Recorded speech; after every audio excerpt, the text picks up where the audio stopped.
केला बेचने वाली चुड़ैल। एक बार की बात है, जादूपुर नाम के एक गांव में करतब दिखाती एक औरत एक रेड्डी के लिए गांव में आती है। आइए आइए मेहरबान कदरदान, खाइए रोहड़ा के ताजे ताजे केले। कभी खाए नहीं होंगे ऐसे केले, पीले पीले केले खाइए। ये कहकर रोहड़ा हाथों में 4 केले लिए उन्हें सर्कल में जोर जोर से हवा में उछालती हुई करतब दिखाती है, जिसे देखकर आसपास के सारे बच्चे अपने अपने मम्मी पापा से उस औरत के पास जाने की जिद करने लग जाते हैं। पापा, ऐसा तो सर्कस में बॉल से होता है ना, ये आंटी तो केले से कर रही है। चलिए ना पापा, देखते हैं। रोहड़ा एक पतली सी तार पर चलती हुई केलों से करतब दिखाती है।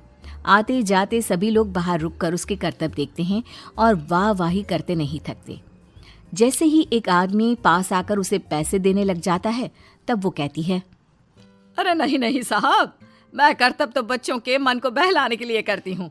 धंधा तो मेरा केले का है। पीछे देखो मेरी रिड्डी, जो भी मेरे केले खाएगा मेरी तरह चुस्त दुरुस्त और तंदुरुस्त हो जाएगा। पता चलता है क्या कि मेरी उम्र 55 की है। अरे पर ऐसे ठंड के मौसम में कोई केला क्यों खाएगा? ये ऐसे वैसे केले नहीं है साहब, ये शरीर में गर्मी देते हैं। ठंड को दूर भगाए जो भी रोहिणा के केले खाए।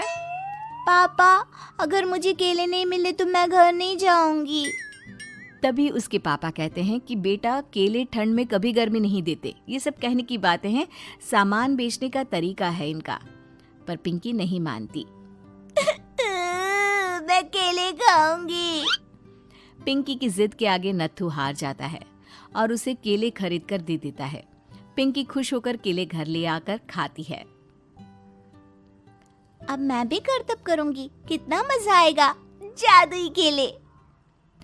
पिंकी पहला केला खत्म भी नहीं करती कि वो बेहोश हो जाती है। दूसरे केले से एक काला धुआं आता है और रोहड़ा चुड़ैल बनकर बाहर निकल आती है। मेरे भूतिया केले बच्चे न खाए, ऐसा हो ही नहीं सकता। जादूपुर वालों, कब तक बचोगे? आ गई हूं मैं रोहड़ा, जिसका कोई नहीं कर सकता सामना। रोहड़ा पिंकी को गोद में उठाकर काले धुएं में कहीं गायब हो जाती है। शाम के वक्त नत्थू घर लौटता है और पिंकी को घर में ना पाकर उसकी माँ से कहता है, माँ पिंकी कहाँ है?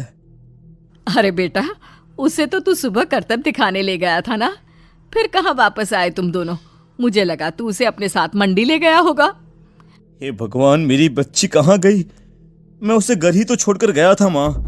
नत्थू गांव के घर कोने में अपनी बेटी को ढूंढता है, पर उसे वो कहीं नहीं मिलती। परेशान होकर आखिर रो रो कर नत्थू हिम्मत हार कर घर लौट आता है।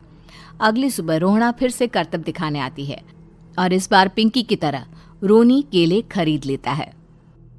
50 रुपए दिए थे पापा ने, सारे पैसों की मैंने केले खरीद लिए हैं।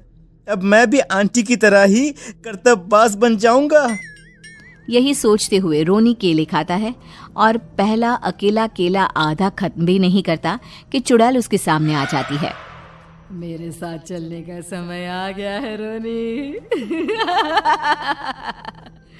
ये तो बस शुरुआत है।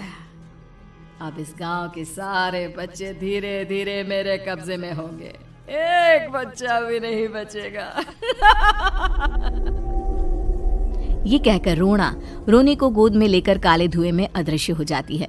इसके बाद हर रोज गांव में से कोई ना कोई बच्चा गायब होता, पर ऐसा क्यों हो रहा है किसी को भी समझ में नहीं आ पा रहा था। रोज की तरह अपनी बेटी पिंकी की तलाश में नत्थू गांव के एक तालाब के पास बैठा रो रहा था।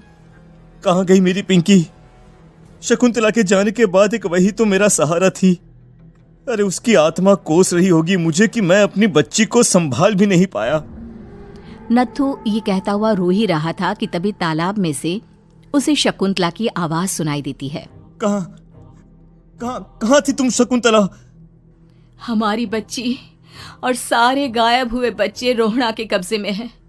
वो बच्चों को जो केले देती है उससे बच्चे बेहोश हो जाते हैं और उसके कब्जे में आ जाते हैं और वो उन्हें ले जाकर काली दुनिया में ले जाती है। पर वो ऐसा क्यों कर रही है? ये मैं नहीं जानती, पर उस दुनिया का रास्ता मैं आपको बता सकती हूँ। जहां ये नदी खत्म होती है वहां एक केले का पेड़ है, उसके नीचे एक दरवाजा है, वहीं से रास्ता जाता है उस दुनिया का। ये कहकर शकुंतला की आत्मा गायब हो जाती है।